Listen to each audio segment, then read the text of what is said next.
Leads are put in the presentation stage, the journey to getting in customers. How does one go about the first constraint in one's business, which is getting those leads in and having an influx of leads? Because if you don't have leads, you don't have a business. Well, guess what? That's your time to shine. Paying clients, and you're able to wow them, amaze them. Guess what? 5 million to 10 million to 10 million to 100 million. They know. Hey, man. Hey. What's up? All right, cool. I just wanted to ask you for some advice. So right now, there's two things. There's a lifestyle business and there's a performance business. Let's say a lifestyle business is 0 to 5 million. Performance business is from 5 to 100 million. Most people watching here, they want to grow a lifestyle business, right? So let's talk about that. How does one grow and scale a lifestyle business? Something that supports them, they can work from anywhere in the world and build the life of their dreams. Give me an example of a lifestyle business you're referring to, by the way.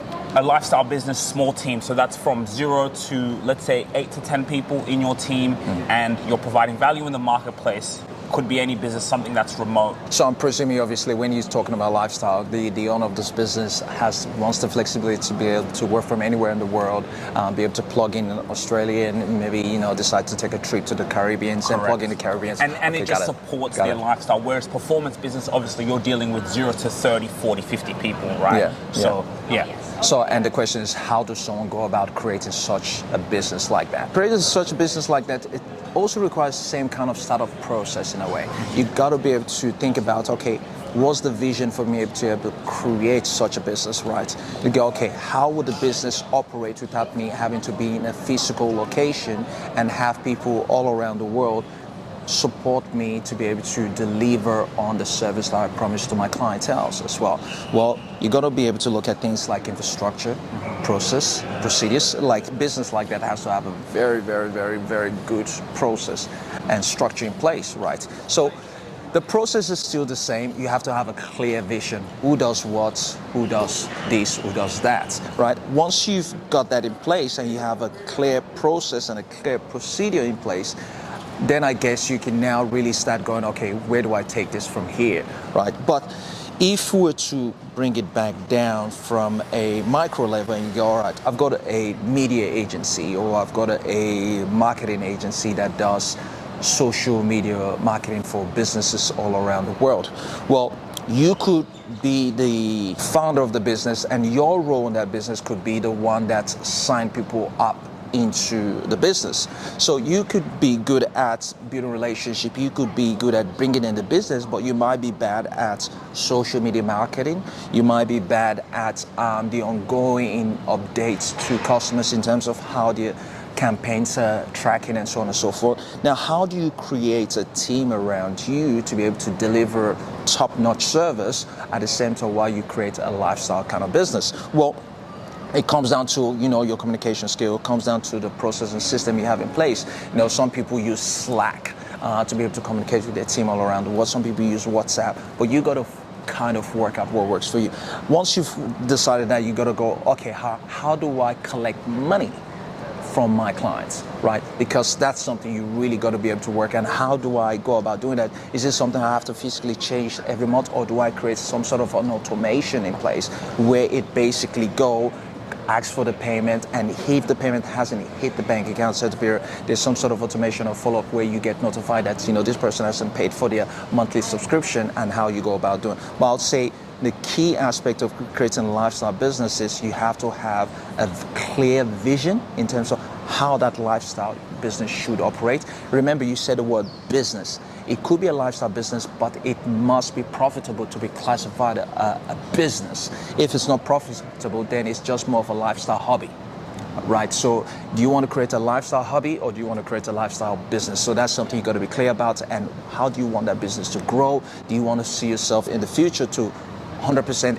exit from that business and let the business just do its own thing without you being involved in the business? So I would say that would be one of the key things for those of you that are watching to take into consideration in terms of having a clear vision in terms of how the business would operate with you or without you, and what would be the goals, the targets, and who does what within the business, and having that clear goal and having some sort of great timeline where you guys come together as a group, if it's once a month or every week, or you have a clear system in place where you guys know who's doing what, what's outstanding, and who needs to jump in to be able to help the other person if the other person is not around. So that would be my own take on that. Interesting. So I like how you said within the lifestyle business you have, let's say you, the founder, who's the one who's going to get the clients. You're going out to get the clients. Maybe you're bad at the service delivery, which is the marketing and things like that. So you're going out getting clients, bringing those clients into the business, letting it operate, clear functions and systems that can let this business scale.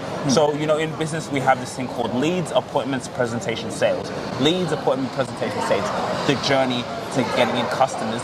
How does one go about the first constraint in one's business, which is getting those leads in and having an influx of leads? Because if you don't have leads, you don't have a business. It's quite interesting. I remember, when I first started business, it was over a decade ago. The way we generated leads was door knocking, right? Which, now it's really the hardest way to generate business. It's creepy now. But, it's crazy. I think there's still a lot of potential for you to be able to do that just because there isn't that much enough people doing that now. But the question, going back to your question, is how do you go about generating leads and appointments, presentation, sales, but we've got to get them leads to get them into those appointments. Correct. So you got to create that funnel, right? Well, how are business generating leads these days? Well, there are a few ways you can do that. You've got direct marketing, some sort of email sequences, right? You're going through a database. You've got social media marketing, right? Where you've got a Facebook or Instagram or TikTok campaign basically happening, or a Google ad campaign basically taking place.